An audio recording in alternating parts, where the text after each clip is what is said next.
DC here. Hi guys and gals.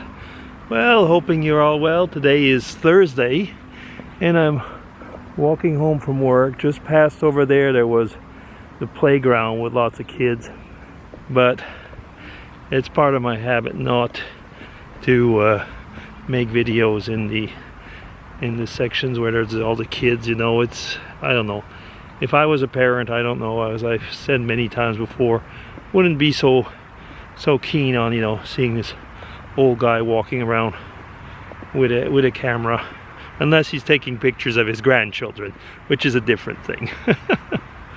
Yeah, so you can see that, yeah, the fields are ready for the harvest, or that nice color, and it's actually quite cloudy, but we've had actually a lot of rain the last few days, but more like in the night, you know, like the evening storms, things like that. But it's nice now. It's supposed to be nice for the next few days, and I think the temperature is like 27, 28, something like that Celsius. So you can figure it out. But that's it's pretty warm, and but it's pretty warm, but still, you know, you can stand it. Yeah. So I hear a bicycle or something in the background. No, that's okay. Yeah, so I was going to chat about something completely other. I was reading something somewhere about television stations, and from one thing to the other, all of a sudden I got to thinking about how it was when I was a kid. I thought, okay, I'll talk about that a little bit, because many of you might not even remember that there was a time when television stations, well, actually those who watch this video will remember, when televisions had dials on them. They didn't have remotes, and there was actually numbers that corresponded to stations. So we lived in a town called Sutton, which was in Quebec, and it was very close to the American border. That would be another story actually once, is that the border was barely a border. I mean, the States was our backyard, basically. But I'm going to talk about the television. So we didn't have, for example, we didn't have a rotor. So we had an antenna on top of the house. And in the room, in the living room where our TV was, there was a door that led to what we would call the big veranda, which was kind of a porch, which wasn't heated. But that's where the pole was that went up to the antenna.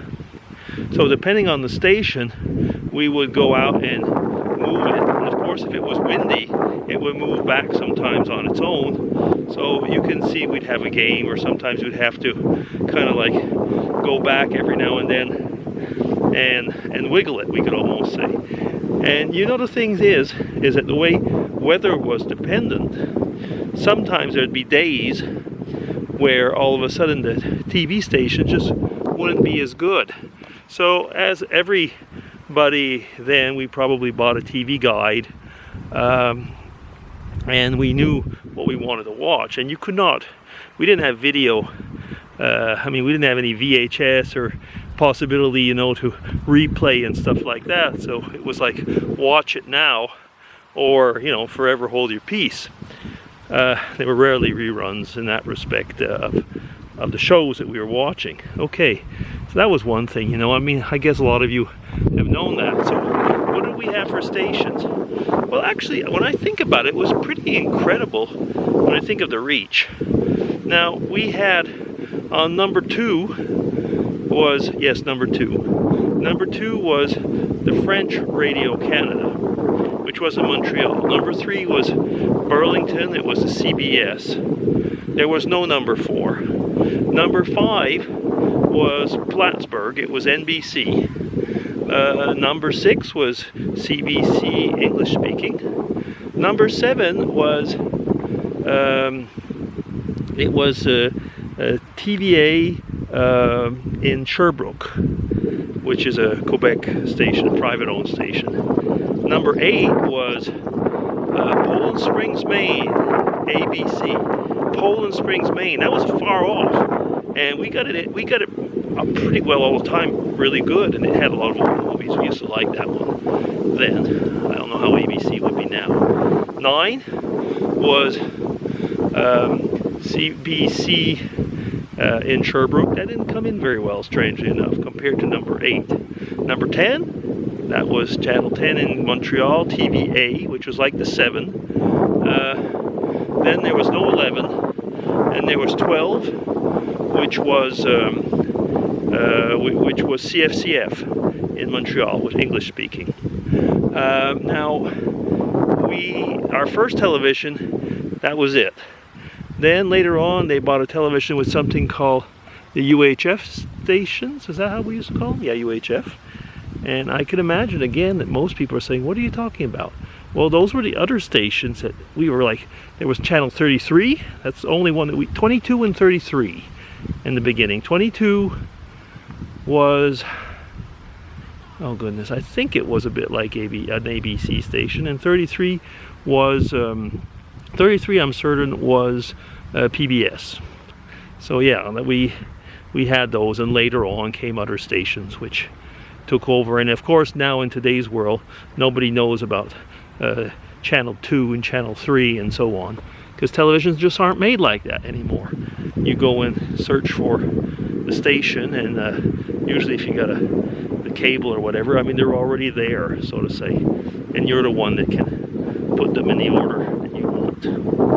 Now, when I think about that, is that it was like, it was one of these things, like if you were listening to, or if you were watching things like hockey or whatever, when there would be a break, as they would say, you know, the toilets all over the country were being used, because everybody would run, because, you know, you couldn't put pause. Yeah, it's impressive for me in a way, because I was thinking that how far away those, especially the American towns were, and we could still get a very good signal. And like I say, we would just, you know, go on that veranda and turn it around, turn the antenna, just twist it, and so on. Yeah, life kind of seemed simpler in those days, didn't it? Or some would say more primitive. We had a battery AM radio at the time. That was the only radio we had. And we would listen in the morning to CJD in Montreal.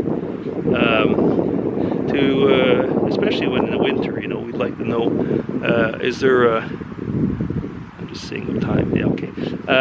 In the winter, we'd like to check, you know, are we going to have school or not? Because we were in the generation where there was busing to the new high school that had been built. So since we went all around the countryside picking people up for something like, what was that? It was probably a 12-mile, see, I'm talking miles now because I remember that. It was a 12-mile drive, I guess, but it took us close to an hour, 45 minutes probably to an hour. And in the winter, it took a long time, because we went through the countryside. Yeah, things like that. Yeah, I'll tell a few more stories like that, which probably you who are around my age, because I'm going to be 63 in a let's see, a few weeks, early September. But you know, remember those things. And these were things, you know, like what I'm talking about were like in the 60s. You know, so it was, yeah. And by the way, the television was black and white, as you can probably imagine, or at least some of you would know that most of the televisions were black and white still then. They were the first color ones. I remember one of my aunt had one. They lived in Connecticut, and yeah, it was actually, you get a headache when you watch it. Like, there was like, the colors were so kind of strange and washed out and whatever, that if you watched it too long, you actually got a headache. And we preferred the black and white then.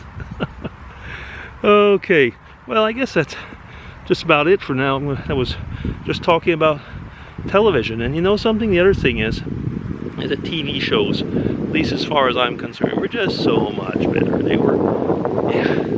Cowboys and Indians, no, you don't have the right to watch those anymore. Let me see, police shows, well, you can watch some of them, I suppose, as long as the police get killed, I suppose, and things like that. But no, you know, it was kind of simpler. Blood, no, you didn't see much blood, did you? I mean, but even when the Indians shot arrows right into or people got shot, you know, they just fell down and that was it. And I guess that's why I like old style comic books and so on. I mean, the old style, you know, it was just like, we knew that they were playing games and it didn't seem real, and that's the way we wanted it, I guess. And of course there was my favorite show at the time, which was